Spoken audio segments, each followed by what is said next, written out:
Hello everyone, this is Dr. Manish Patel and you are watching my channel Let's Dissect Anatomy. Today we'll discuss the part 2 of the pharynx, in which we are going to discuss first the Waldeyer's ring. It's a very important 5-mark short note, Waldeyer's ring along with the palatine tonsil. Sometimes it may be asked as a long question as well. Okay, so first we'll discuss what is Waldeyer's ring. So it is the ring-shaped aggregations of the lymphoid tissue below the epithelial lining of the pharyngeal wall at the beginning of the air and food passages. एक lymphoid tissue अलग अलग जगह पे collect होके पूरे एक ring जैसा बना देते हैं. That ring is called Waldeyer's ring. This aggregation forms an interrupted circle called Waldeyer's lymphatic ring.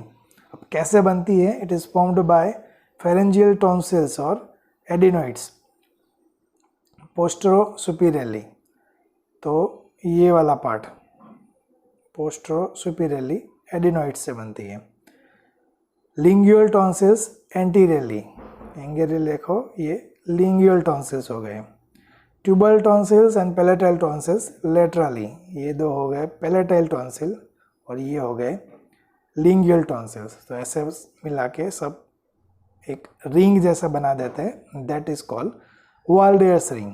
It produces the B and T lymphocytes and helps in the defensive mechanism of the respiratory and alimentary system. In relation to oropharyngeal isthmus, there are several aggregations of the lymphoid tissue that constitute the Waldeyer's ring.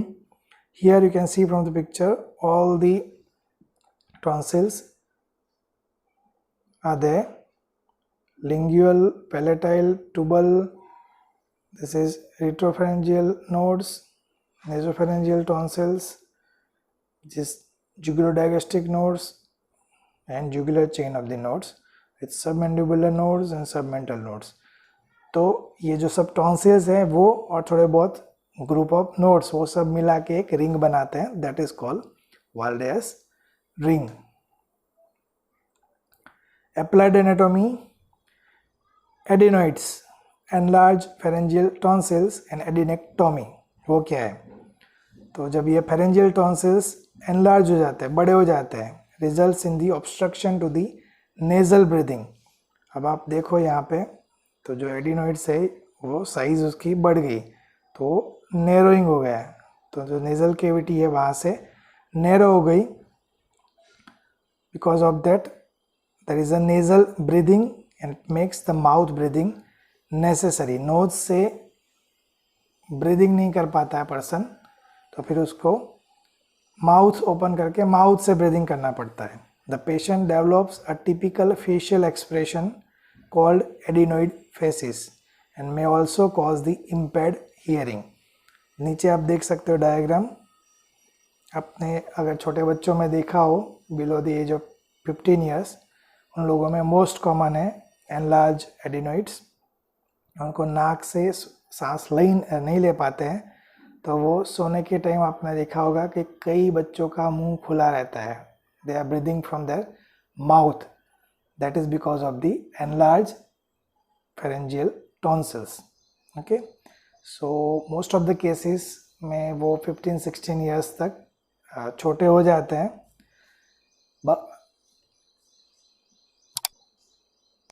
But अगर नहीं हुआ तो फिर after the age of 15-16 years you have to do resection, means adenectomy, to facilitates the nasal breathing. Otitis media is the middle ear infection which occurs secondary to the infection of the nasopharynx. ठीक है, तो nasopharynx से अगर infection हुआ तो it can transfer into the middle ear as well. Then peritonsillar abscess or quinsy. It is a complication of tonsillitis and consists of the collection of the pus behind the tonsils. आप ऊपर वाले picture में देख सकते हो tonsil की size कितनी बड़ी हो गई है. You can C over here. Tonsillitis को इनिशियल स्टेज में अगर क्योर नहीं किया, इन्फेक्शन और बढ़ता है, तो फिर अंदर पस का कलेक्शन स्टार्ट हो जाता है, तो फिर टॉन्सिल्स इतने बड़े हो जाते हैं. We have to have resect it to drain the pus. Pyriform fossa, as I have said, it's the most common site for the lodging of the foreign bodies. The next term is pharyngeal pouch or Jenkins diverticulum. It is the posteromedial herniation of the mucosal diverticulum between thyropharyngeal and cricopharyngeal part of the inferior constrictor muscles leading to the dysphagia. You can see from this picture here. आपको अगर याद हो तो last video में मैंने बोला था किलियंस डेइसेंस, मतलब जो इन्फीरियर कॉन्स्ट्रिक्टर मसल है उसके दो पार्ट है, थायरोफेरेंजियस एंड क्रिकोफेरेंजियस। तो इन दोनों के बीच में एक पोटेंशियल गैप जैसा होता है जो म्यूकस मेम्ब्रेन से खाली कवर्ड है, पर ओल्ड एज में वो वीक हो जाने की वजह से क्या होता है कि उसमें से म्यूकस मेम्ब्रेन बाहर निकलता है, डायवर्टिकुलम बोलते हैं उसको, जो आपको पाउच जैसा दिख रहा है जो दोनों मसल के बीच में से निकल रहा है। तो ऐसे पाउच जैसा बाहर निकलेगा, that will cause difficulty in swallowing. It occurs mainly in older people. The next condition is retropharyngeal abscess, and it may spread to the superior mediastinum. So these are the clinical terms related to the pharynx. Now the palatine tonsils, the most IMP short note, and sometime in association with the other short note it can be asked as a long question as well. So palatine tonsils जो आप अब तक tonsils के नाम से जानते थे वो palatine tonsils है, बाकी दूसरे भी बहुत सारे tonsils हैं, बट जो एज ए लेमैन हम लोग पहले जो बोलते हैं tonsils, तो ये palatine tonsils है जो गले में दिखते हैं. So here you can see from the picture the enlarged palatine tonsils in tonsillitis. Here you can see right and left enlarged palatine tonsils. Introduction. The palatine tonsils are dense compact bodies of the lymphoid tissue that are located in the lateral wall of the oropharynx. The palatine tonsils represents the largest accumulations of the lymphoid tissue in the Waldear's ring. जो वाल्डियर्स ring में हमने सब lymphoid tissue का collection देखा, मतलब सारे tonsils देखे, उसमें सबसे बड़ा लिम्फोइड कलेक्शन है. Develops from the ventral part of the second pharyngeal arch. It development begins in the third month of intrauterine life. First of all the location कहाँ पे होता है, तो the palatine tonsils occupies the tonsillar fossa in the lateral wall of the oropharynx between the palatoglossal and palatopharyngeal fold or arches. It can be seen through the mouth. Mouth open करके भी हम देख सकते हैं tonsils को, but अगर infection की वजह से इनलार्ज हुआ है तो we can better be visualize that, otherwise इतना नहीं दिखेगा. First of all boundaries of the tonsillar fossa. Tonsillar fossa anteriorly उसको पैलेटोग्लोसल फोल्ड है which contains the palatoglossus muscle, posteriorly palatopharyngeal fold है which contains the palatopharyngeus muscle. उसकी apex है वो ऊपर सॉफ्ट पैलेट के साथ अटैच है और उसका बेस जो है वो टंग के साथ, posterior one third of the tongue के साथ अटैच है. Laterally there is a tonsillar bed mainly made up of superior constrictor muscle. Here you can see from the picture, ये हो गया एंटीरियर फोल्ड, ये हो गया पोस्टीरियर फोल्ड, उसके बीच में जो फोसा है दिस इज टॉन्सिलर फोसा, और ये हो गया pharyngeal palatine tonsil. Now the external features of the tonsil. The tonsil is almond shape, बादाम जैसा है शेप उसका. It has to surfaces. अब बादाम को हम ऐसे खड़ी कर दे लाइक दिस, ठीक है, तो क्या होगा, उसके दो सरफेसेस हो जाएंगे, एक मीडियल सरफेस एक लेटरल सरफेस. फिर यहाँ पे एंटीरियर बॉर्डर हो जाएगी, पीछे पोस्टीरियर बॉर्डर हो जाएगी, ये अपर पोल हो जाएगा, ये लोअर पोल हो जाएगा. So size is variable from 10 to 15 millimeter in transverse diameter and 20 to 25 millimeter in vertical dimension. It is actually bigger in size than it appears from the surface. बाहर से जो दिखता है उससे ज़्यादा कहीं अंदर फोसा के अंदर होता है. The medial surface of the tonsils. Tonsil का medial surface मतलब यूविला की तरफ का पार्ट जो है वो. It is free, it bulges into the oropharynx, it is lined by the non-keratinized stratified squamous epithelium which continues with that of the mouth.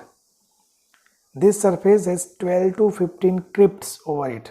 बहुत सारे crypts है उसके ऊपर, उसमें से एक जो है one of the crypts situated near the upper part of the tonsil is very large and deep, which is known as crypta magna or intratonsillar cleft, which represents the remnants of the second pharyngeal arch. आप diagram में देखोगे तो ज़्यादा ठीक से पता चलेगा. Here you can see this one. This is the intratonsillar cleft और crypta magna. बाकी बहुत सारे देखो आपको क्रिप्ट्स दिख रहे हैं. ओके. द पेरिटॉन्सिलर एब्सेस में बिगिंस इन दिस क्लेफ्ट. जो क्रिप्टा मैग्ना है वहाँ पे जो एब्सेस है टॉन्सिल का वो स्टार्ट होता है. Here you can see from the picture. ये पिक्चर में से आपको मेनली सभी रिलेशंस, उसके फीचर्स सभी याद रखने हैं. सो मीडियल सरफेस हो गया. मीडियल सरफेस पे क्या है, बहुत सारे क्रिप्ट्स है. उसमें से सबसे जो बड़ा वाला है उसको क्रिप्टा मैग्ना बोलते हैं और वहाँ सबसे पहले एब्सेस फॉर्मेशन स्टार्ट होता है इन्फेक्शन के time. Now the lateral surface, अंदर वाला surface. So it is covered by a well defined fibrous tissue which forms the capsules of the tonsil. So here you can सी ये left side cut tonsil है. तो ये yellow colour का part जो रहा है this is the capsule of the tonsil. यहाँ पे ग्रीन कलर में दिखाया है. This is the capsule of the tonsil. It is only loosely attached to the muscular wall of the pharynx, but antero-inferiorly the capsule is firmly adherent to the side of the tongue just in front of insertion of the palatoglossus and pharyngeus, and this firm attachment keeps the tonsil in place during swallowing. अगर ये form attachment ना होता तो swallowing के time tonsil भी अंदर चला जाता. Okay. Between the capsule and the bed of the tonsil there is a loose areolar tissue which makes it easy to dissect the tonsil in tonsillectomy. It is also the site of collection of the pus in peritonsillar abscess. So here you can see ये वाले diagram में pink colour से दिखाया हुआ है. ये वाले diagram में ऐसे ये वाला पार्ट. तो superior constrictor muscle means actual जो टॉन्सिलर बेड है वो और कैप्सूल के बीच का space, it is made up of loose areolar tissue. ठीक है. और उसके अंदर you can see paratonsillar vein is there. Pus का कलेक्शन भी यहाँ पे होता है. अगर टॉन्सिलेक्टोमी करना है तो भी इंसिजन यही लेयर में रखते हैं और फिर कट करके टॉन्सिल को रिमूव कर देते हैं. द पैलेटाइन वेन और paratonsillar vein is present in this region. Now the tonsillar bed proper कैसे बनता है, from inside to outside. Remember this thoroughly for the viva. कैसे अंदर से स्टार्ट होके बाहर टॉन्सिलर बेड बनता है. So, पहले ये पढ़ लेते हैं, उसके बाद डायग्राम दिखाता हूँ मैं आपको, so you will better understand. सबसे पहले होगा फेरिंगोबेसिलर फेशिया. उसके अंदर जाएंगे तो सुपीरियर कॉन्स्ट्रिक्टर मसल. उसके अंदर रहेगा बकोफेरेंजियल फेशिया. फिर लोअर पार्ट में स्टाइलोग्लोसस मसल और उसके बाजू में glossopharyngeal nerve.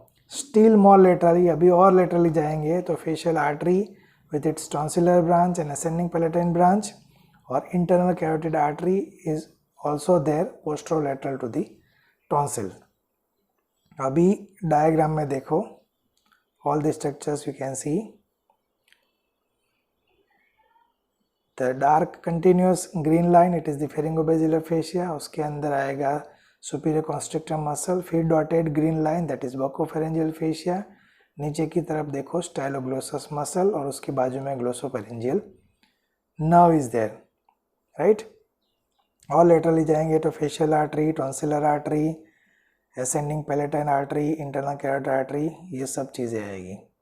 Right.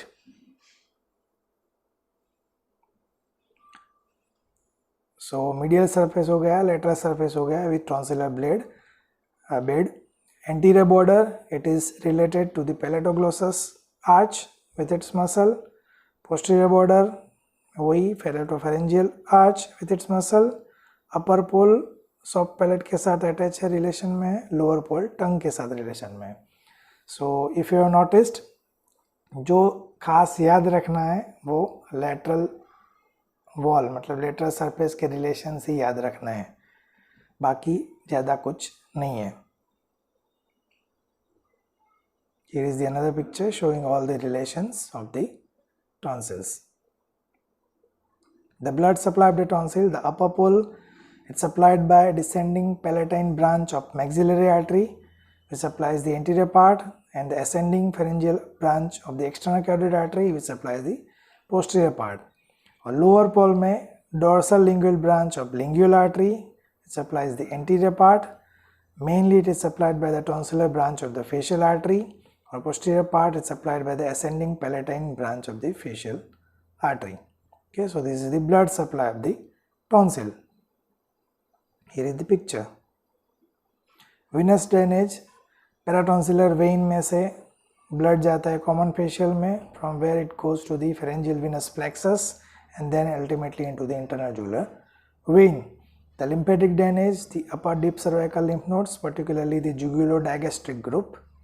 Nerve supply, the tonsillar branch of the maxillary nerve through lesser palatine branch of spinopalatine ganglion and glossopharyngeal nerve. Applied anatomy, acute tonsillitis, the most common term you all are aware of. The tonsils are the frequent site of acute infection, especially in the school-going children.